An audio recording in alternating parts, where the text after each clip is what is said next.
10 વર્ષ બાદ કોઈ રાષ્ટ્રપતિ ગુજરાત વિદ્યાપીઠના સમારોહમાં ઉપસ્થિત રહેશે। ઇતિહાસમાં પહેલીવાર કોઈ સીએમ હાજરી આપશે। આજે 713 વિદ્યાર્થીઓને પદવી એનાયત કરાશે।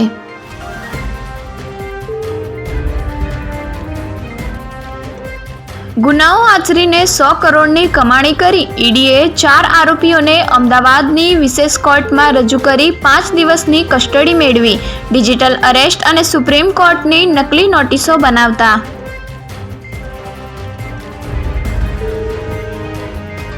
પોતાના જ બિલ્ડિંગમાં રહેતી કિશોરી પર દાનત બગાડી યુવકે બળજબરી અગાસીએ બોલાવી અડપલા કરતો। સાગરીતો દાદર પાસે પહેરેદારી કરતા ત્રણેયે માર પણ માર્યો।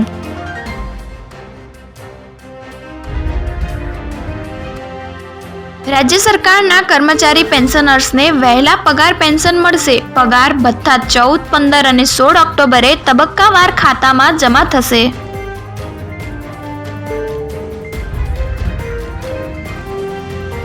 જગદીશ વિશ્વકર્માનું મહેસાણામાં સ્વાગત। ભાજપના કાર્યકર્તાઓ તેમજ વિવિધ સમાજના લોકોએ ફૂલહારને બદલે નોટબુક્સ અને પુસ્તકો અર્પણ કરાયા।